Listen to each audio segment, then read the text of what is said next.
Hi, this is Greg, and I'm coming to you from the Great Puget Sound region of Washington State. This is Larrabee State Park.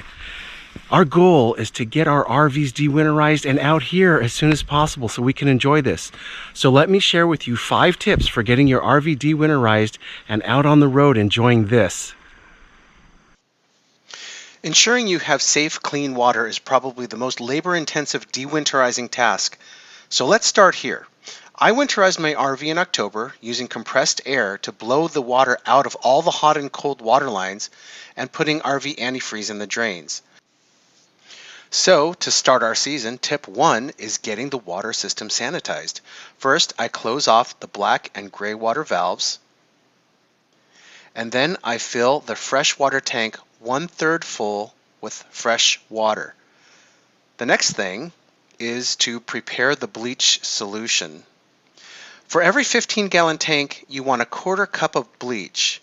As I have a 30-gallon freshwater tank, I will add 1/2 cup bleach to 1 gallon of water, and then I will add that to the freshwater tank. Then I fill the water tank the rest of the way until it is all the way full. Turn on the water pump and then fill the hot water tank and all plumbing lines with the bleach solution by opening the faucets and letting the water run until the air, or the pink stuff you might be using, is gone and you smell a slight hint of bleach. Now make sure you repeat this for all the hot and cold faucets and the toilet, and then after you have made sure all the hot and cold water lines are filled, refill the freshwater tank to full. I allow the bleach solution to sit in the plumbing system for a few hours or overnight. Now, this next particular method is what I do because I have a home RV dump. If you don't have a home RV dump, you might choose to release the freshwater tank valve or plug and dump the bleachy water onto the driveway, which is fine. I'm going to go ahead and use that bleachy water in my gray and black water tanks and then test my RV dump system at home. I run the pump and open all the lines one at a time, both hot and cold.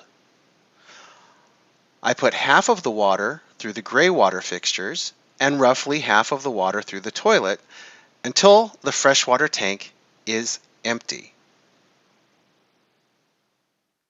Then I'll refill the freshwater tank until it's full.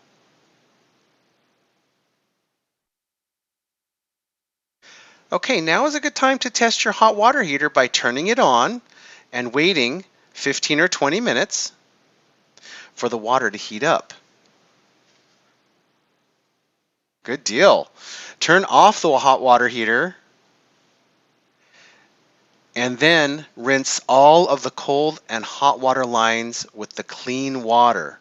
Again, half of the water through the gray water lines and half through the toilet, hot and cold, making sure the bleach smell is completely gone.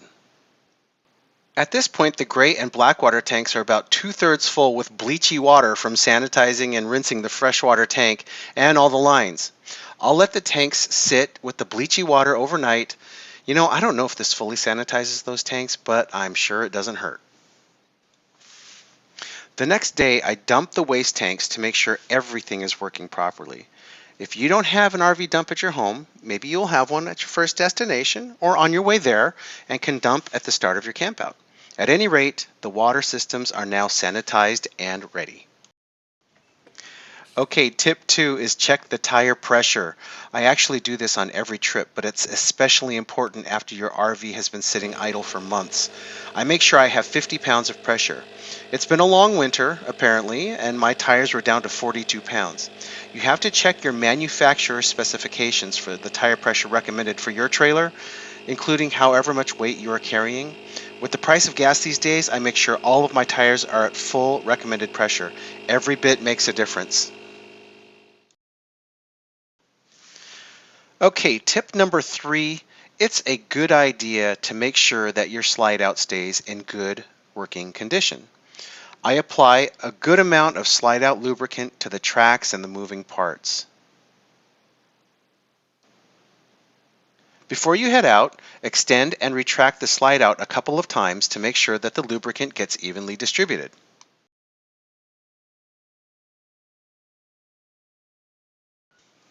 Okay, tip number 4, and this is really important. Do a visual inspection of all the seals, seams, and caulking to look for any peeling or cracks.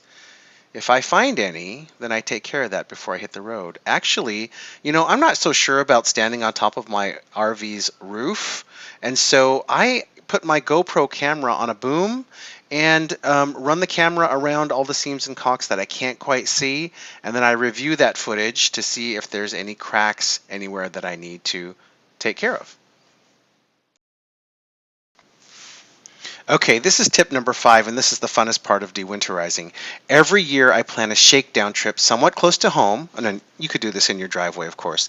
I test everything to make sure all systems are go. Electrical, furnace, outlets, cook stove, microwave, convection oven, lights, you get the idea. I always plan a short shakedown campout somewhat close to home for 3 reasons. 1, to get geared up and ready for the season. 2, to make sure towing goes smoothly. And 3, I always hope for a really good downpour while I'm on my shakedown cruise. If anything is leaking, a good downpour with a lot of road spray will be the perfect waterproof test, especially if I'm towing at 65 miles per hour through it. If you can, plan your annual shakedown so that you have a few weeks to fix anything that you need to fix before making any longer road trips.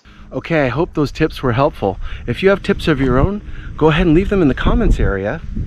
And don't forget to hit the subscribe button. We'll see you out here really soon. Bye.